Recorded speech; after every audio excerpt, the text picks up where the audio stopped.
The afternoon breeze pushed through the garden leaves, carrying the scent of damp earth and blooming petals. Brizzy moved in a rapid, blurred arc, zipping past a cluster of daisies. Her flight path stalled mid-air.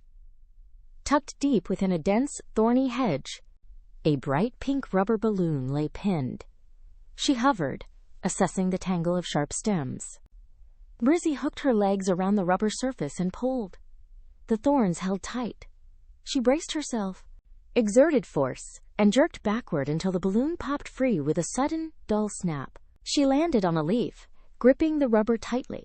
She began scrubbing the balloon back and forth against her body to clear away the grit and dust.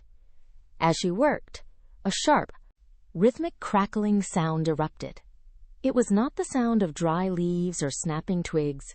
It was high-pitched, insistent, and coming from her own hands.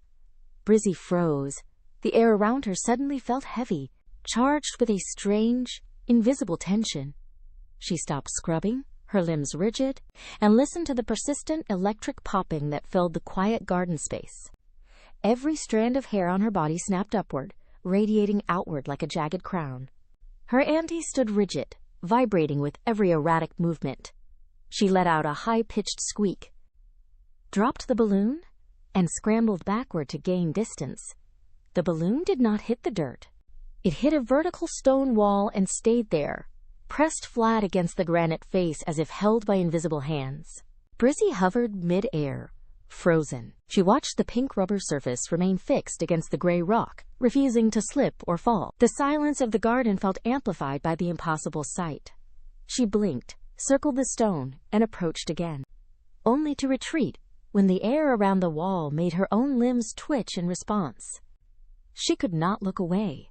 The balloon stayed locked in place, gripped by a force she could neither see nor understand. She hovered, paralyzed, her body still bristling with the strange energy that had transformed her. The garden continued its sway, but her focus remained pinned to the wall, waiting for the balloon to fall, waiting for the world to make sense again.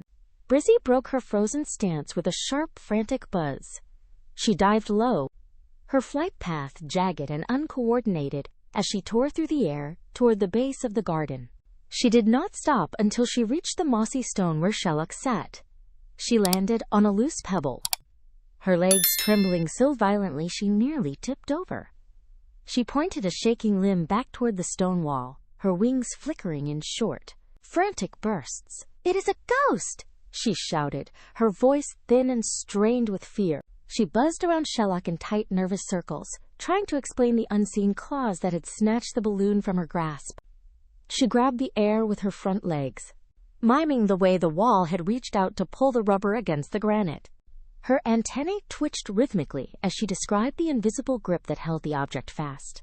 She kept glancing over her shoulder, convinced the force that had stood her hair on end was still lurking near the wall. Shellock remained unmoved, his slow, deliberate pace contrasting sharply with her frantic energy. Brizzy hovered inches from his face, pleading for him to look, to see the impossible thing that had turned her own body into a trap. Shellock did not look up immediately. He finished his leaf, retracted his head into his shell, and emitted a low, rumbling laugh. He crawled toward the granite, reached into his satchel for a dry twig, and tapped the balloon. It slid off the rock instantly, tumbling into the grass. Brizzy recoiled, but Shellock waved her closer. He explained the invisible world of charges, describing how the rubber had stripped negative energy from her coat. He used the twig to point at the air, explaining that her hairs, now sharing the same charge, pushed away from each other in a frantic, forced expansion. The balloon, heavy with stolen energy, had simply sought the neutral stone. Brizzy touched her own head, feeling her fur settle. The terror vanished, replaced by a sudden, sharp curiosity. She snatched the balloon from the dirt, rubbed it vigorously against her back, and watched her fur snap upright again. She let out a laugh, the sound high and bright in the quiet garden. She darted forward, pressing the balloon firmly against the center of Shellock's smooth, hard shell. It stuck with a satisfying thud.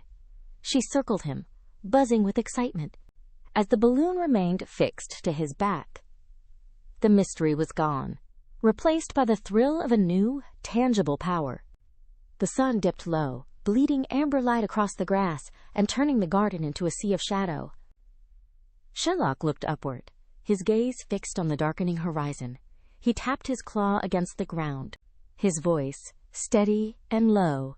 He told them that the tiny tug-of-war they had just witnessed was the same secret engine behind the massive lightning bolts that tore through storm clouds. It was all the same invisible dance of charges. Brizzy drifted forward until she filled the frame. She gave a quick, sharp wink and gestured toward the screen. She challenged the viewers to find their own balloon, rub it against a sweater, and witness the power of static as they lifted tiny scraps of paper from their tables.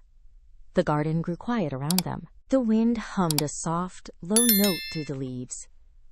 Brizzy turned, her wings catching the last of the fading light, and vanished into the brush. Shellock remained, a small, still observer in the cooling air. The lesson was complete, the experiment started, and the invisible forces of the world were now in the hands of those watching. Silence reclaimed the garden, heavy and content.